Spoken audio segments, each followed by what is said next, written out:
And gentlemen, as it gets colder, I keep having this conversation more and more often, and I want to go ahead and squash it right now for all the viewers, all the people that have been here, that have listened to the Backyard Gardens podcast, or that are here in the future. I want you to know that this is going to be way more important than your growing zone, and if you learn it and you live by it, then your garden is going to be way more productive. Don't even worry about your growing zone. We are coming up on our first frost at some point. It's a little bit warm right now, but I can tell you right now that each and every single one of these plants don't give a hill of beans about a growing zone. Now, if you've been watching this for a while, you know that I've said this before, but I keep having this conversation, and I had a comment recently that I had mentioned in the video, as I usually do, that your growing zone doesn't matter. And they said to me in the comment, your zone matters if your frost date is blah at a certain time. Well, let me say something right now, because there is mass confusion. First of all, it's a perennial garden zone map. Keyword, perennial. We're not growing these as perennials, so therefore cut it out. The other thing is, in that statement, the exact thing we need to be paying attention to, which is way more important, is absolutely our first and last frost date. Now that you got your information, you can get out of here, or you can stay if you want to learn more. It doesn't matter to me, but I got to put it out there, because your first and last frost date are what are going to push you through your entire garden season. Only plant in this entire garden that the frost date matters is this big ass squash right here. This is the only thing that matters. Other than that, everything else can take a frost, and that's really important. Doesn't matter if I'm in zone 2, 8, 3, 1, it doesn't matter. All of this can take a frost. And if you're watching this and you're really mad right now that I've come out and said your zone doesn't matter, which, by the way, applies to vegetables, then think about it this way. If your zone matters so much, why are we planting all these plants that end up being annuals, like tomatoes, peppers, eggplants, all these things? The things that I get more and more requests to talk about overwintering peppers, because they're not in your perennial zone. So it doesn't even matter. Now, you're welcome to do what you want with them, but everybody's so worried about their zones, and it doesn't even matter, because we're not growing any single thing in here based on what zone it is.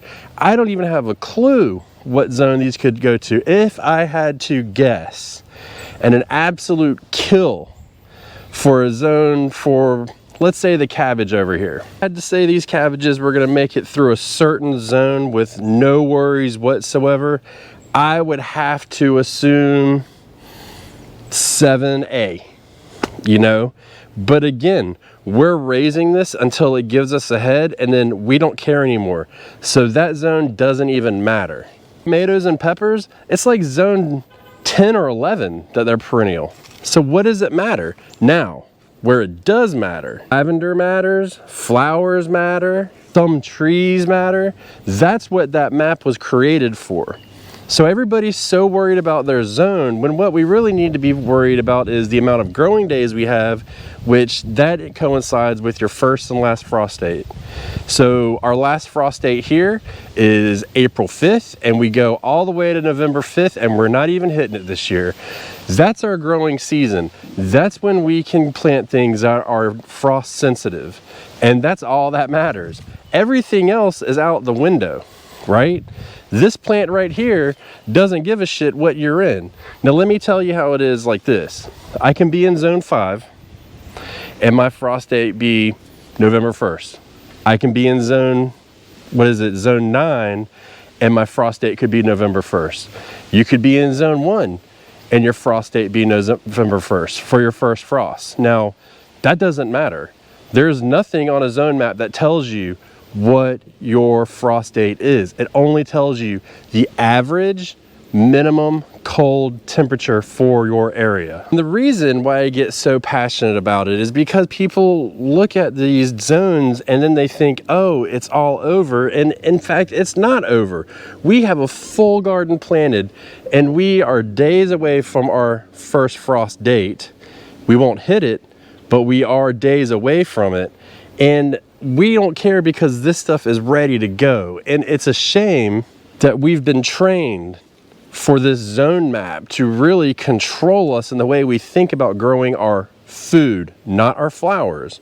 And I keep making a distinction because somebody is going to listen to what they want to hear and then comment at the point they want and not hear the whole thing. So I'm gonna keep saying it over and over just to clarify, because I don't want there to be any confusion. So when we plant our vegetables, you need to worry about your first and last frost date, and that is it. Now, in between those, there's a little bit of a caveat. Depends on where you look. Your first and last frost date could have multiple percentages in it. So you can find different ones for your areas. Some will give you, like, let's just focus on your last frost date. That's the date in which you can expect to have no more frost afterwards. So there's a date for like 10% chance that you'll have a frost, 20%, and then I think it jumps to like 50%, 80%, and then 100%. Now I will say this, the 100% even still, there's a little chance, and it's happened to us here every year, I swear. We'll be like a month solid, no frost, our first frost date come, and then bam, we get a frost. So it's not really an exact science, it's just an average of data that's been produced over the years that they use to determine these dates for us.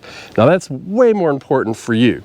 So when you are planning your gardens, I guarantee you, absolutely guarantee you that when you're planting your gardens, you're not looking at, okay, well, my zone is 8B, so that means that I can plant this on this date. Absolutely not. The only thing you're concerned about is your first and last frost date.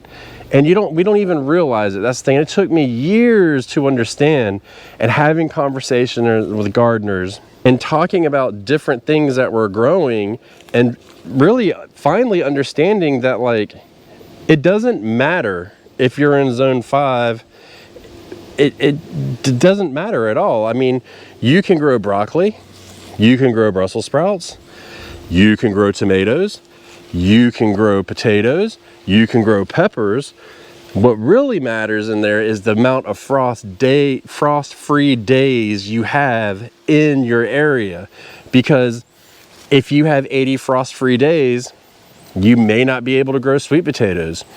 We have, I believe, and don't quote me on this number, I think we're like 230-ish days of frost-free. So we can grow many, many things. And some things, like these Brussels sprouts over here, they may not do as well because we don't have enough frost days.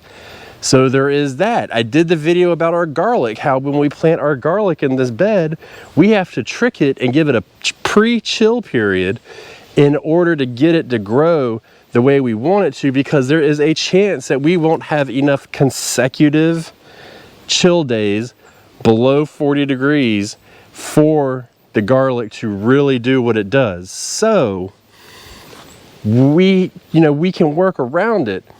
But I've grown garlic in zone 5, I've grown garlic in zone 7, I've grown garlic in zone 8A, 8B, 7B, and it all grows the same. And that's really about it. You know what I mean? Like, it just doesn't matter. So, I will continue to not mention my zone in any platform that I'm on because it doesn't matter. But what I will continue to do is tell you what area I'm in, which is coastal North Carolina, and you can figure out, if you want, roughly what the frost dates are. You should learn your frost dates. You should live by your frost dates. It tells you, your frost date tells you this: when to start your seeds, when to plant your plants, when to start your second round of seeds, when to fertilize, when to water, when to put your beds, get your next season's planted. It tells you what crops you can grow, what crops you can't grow, what grows good, what grows doesn't. I mean, the list goes on and on and on. You know what my zone tells me? I can't grow a coconut tree.